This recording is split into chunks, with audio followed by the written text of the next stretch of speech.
when I became a new nurse, it was very hard to figure out if I was doing a good job. I knew I didn't know a lot yet. I had a lot of good mentors that helped me along the way, but I like to ask seasoned nurses, what is your perspective on how to be a good nurse? What are let's say, the top 3 qualities on how to be the best nurse when you're new? I think that honing your skills at reading a room, being what your patient needs you to be in that moment. So sometimes your patient needs you to be a cheerleader. Sometimes they need you to be high energy. Everything's going to be fine and it's going to be great. And you didn't poop. It's fine.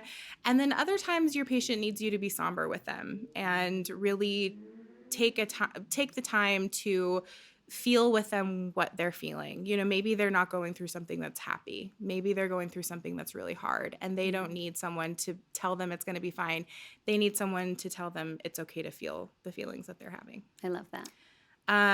As a new nurse, I think we touched on this a little bit already, but to be a good nurse, you need to have good mentors.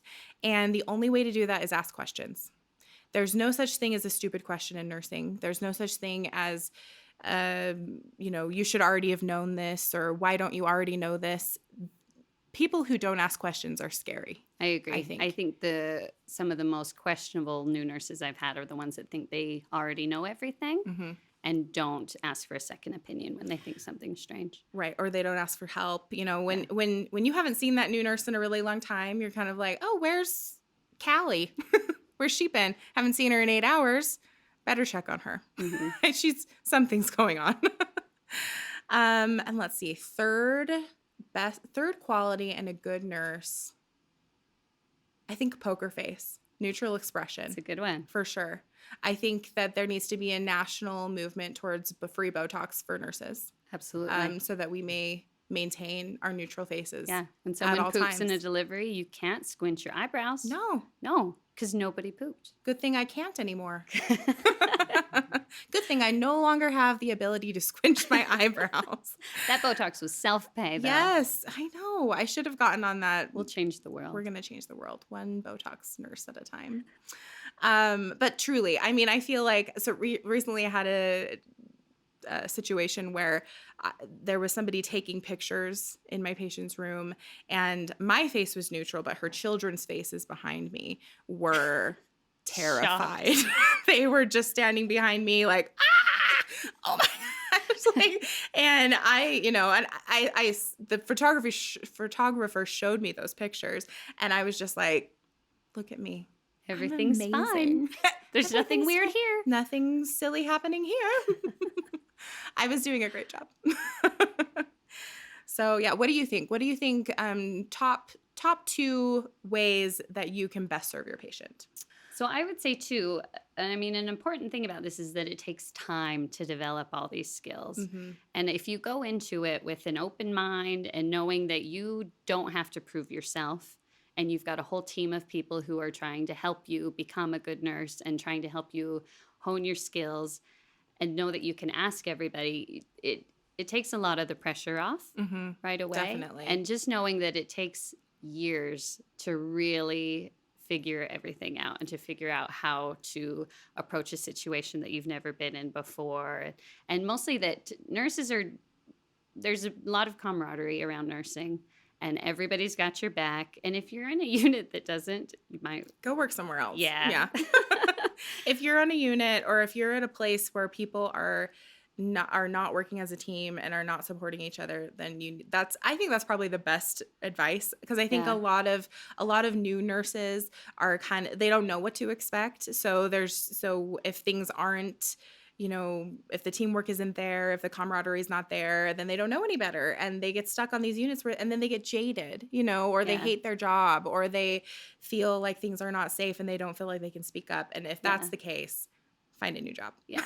And just know that we've got you. We know that these things take time, and everybody's doing their best to try and be the best at their job that they can be. Right. There's nobody who there's nobody who like suffered through nursing school, suffered through like the rigmarole of having to develop care plans to be like a crappy nurse. Like everybody wants to be the best nurse that they can be. Yeah. Absolutely. I remember in my first year hearing the phrase that nurses eat their young. And I remember being so scared. Like, I remember being just like, feeling like if I ask a question, and I feel like this is really typical because in nursing school, there's kind of this culture of like, you need to know these things or else your patient could die. You know, like you need to know They put about the fear. Yeah, they put the fear in you, which is healthy. There needs to be a healthy amount of fear, but there also needs to be this understanding that that it's okay to be afraid and just ask for help. Yeah. Always ask for help. That being said, it's good to know what your personality is and know where you fit in, because stronger personalities tend to coagulate on the more intense units, and they thrive there. They do great there. They thrive But there. if you're timid and quiet, and you might get eaten alive. You know, you have to kind of know what you're capable of and what your personality is like to kind of hone in where you fit in the mix. Exactly. I always, whenever anybody asks me, like, should I go to nursing school? I think, yes, but probably have, like, work as a CNA, work as an MA, work in the medical field in some kind of a capacity, or maybe your job is being a waitress. I don't know. Work somewhere where you're serving people and where you can kind of, you know, where you're on the spot, I guess, and you're in charge of this person's care and maybe their experience with you, and kind of learn how to build a rapport and learn how to make people trust you like very quickly. Test yourself. Test yourself in hard situations and know how you respond. And always that's great advice. Never be afraid to ask your elder nurses. Your elders. Your elders. Are we elders? I am an elder. I think I am too. I am such an elder right now. That's a little terrifying that we're the elders. Like a little bit. Like I'm the one that people are coming to when they're in a tight spot, which it is true. Both of us work as charge nurses on the unit that we work on. So a charge nurse, and basically what that means is you're the leader of the unit for the day, right? You're the boss of the unit. What does being a charge nurse mean to you, Ericka? So it's a different role, which I actually quite like, how we have different roles within the same unit. So we do triage, we do charging, we do bedside nursing, all within the same unit. So charging, you don't take a patient and you're in charge of the inflow of patients coming onto the unit, assigning them to nurses, getting patients that the doctors are bringing onto the unit. It just kind of traffic flow and functioning of the unit, managing emergencies. I mean, it's more of I guess you could call it a managerial role. Right. Between everybody. But for everybody. And I mean, I know this as well, that it can be, I mean, people will come to you with everything. Like, my computer's not working in my room. I can't chart. What do I do? How do I help? I need 10 units of blood products and this weird machine that I've never heard of. And we're going to the OR because this lady's dying right now. Right. Also, my computer's not working. Also, the computer in the OR is not working. Yeah. And you're just like, I don't have time to unplug and replug everything back in. But that's part of the role, right? Is triage. What is the most important thing that has to be done the fastest, and then kind of going from there and seeing who needs to wait. It's like having children. Right. You have 100 things that need to be done. Which one do you need to be done first? Who's going to die? Which one's life or death? None of them perfect. We're good. None of them perfect.